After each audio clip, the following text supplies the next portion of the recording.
सर्वप्रथम मैं डॉक्टर सर्वपल्ली राधाकृष्णन जी को नमन करती हूँ। मंच पर आसीन निर्णायक मंडली को नमन करती हूँ और नमन करती हूँ जीवन सौंदर्य के पारखी शिक्षक समाज को। आज का हमारा विषय है शैक्षणिक गुणवत्ता उन्नयन हेतु व्यवहारिक सुझाव। कैसे बढ़ेगी शिक्षा की गुणवत्ता? सबसे मैं तो ये बताना चाहूंगी कि मेरे विचार से जो शिक्षक होता है वो समाज की संवेदनशील इकाई है। सर्वत्र उस पर आरोप लगते रहते हैं कि शिक्षक अपना कार्य पूरा नहीं करता, पर क्या किसी ने ये जानने का प्रयास किया कि शिक्षक अपना कार्य पूरा क्यों नहीं करता?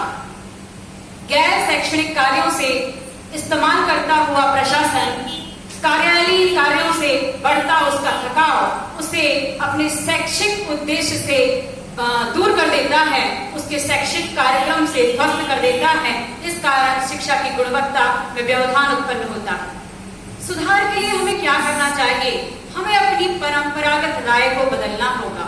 शिक्षक को आंकड़ों से दूर करना होगा, उसे कार्यालयीन कार्य से मुक्त करके एक शैक्षिक प्रांगण देना होगा जिसमें सिर्फ और सिर्फ शिक्षण हो।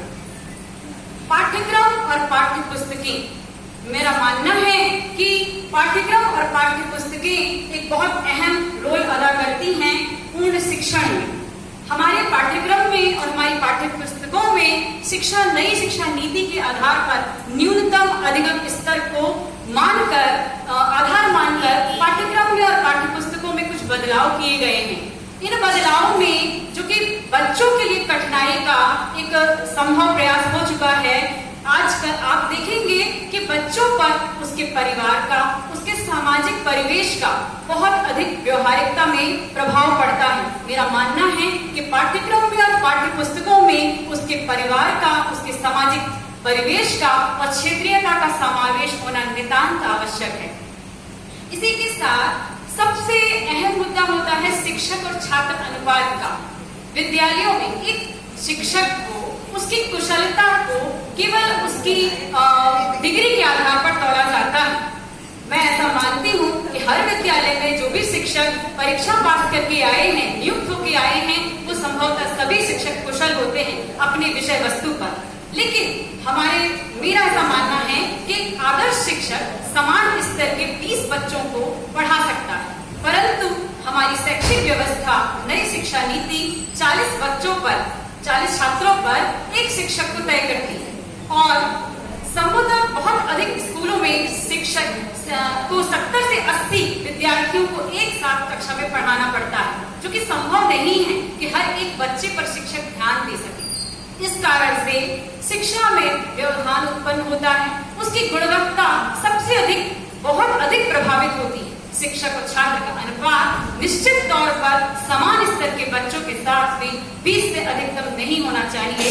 इसीलिए उसकी गुणवत्ता निखर कर सामने नहीं आ पाती है, जिसका पूर्ण दोषी केवल और केवल शिक्षक को दिया जाता है।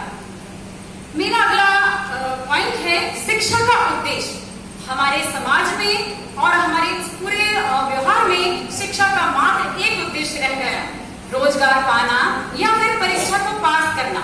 आजकल शिक्षा का जो मेन उद्देश्य था वो था व्यक्तित्व का विकास, एक श्रेष्ठतम इंसान को बनाना। शिक्षक का पहला और अंतिम उद्देश्य हुआ करता था, जैसा कि हमारे ज्ञानियों ने अभी बताया कि पहले जमाने के शिक्षक हुआ करते थे, लोग उन्हें आज तक याद करते हैं, पर आज के जमाने में क्यों ऐसा नहीं होता? शिक्षक तो अपना कार्य व्यवहार वैसे ही कर रहा है, पर शिक्षा का उद्देश्य सिमटकर केवल इतना सा रह गया है कि सिर्फ रोजगार पाना।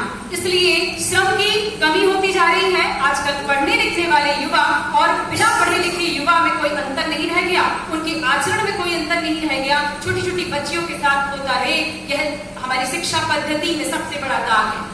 प्रशिक्षण, शिक्षण एवं परीक्षण, मेरे अनुसार जो भी प्रशिक्षण होते हैं उनमें नवाचार पद्धतियों का समावेश नितांत आवश्यक है, क्योंकि प्रशिक्षण जब भी होता है उसमें शासन का पैसा तो खर्च होता है, पर शिक्षक उतना ध्यान देते ही नहीं है।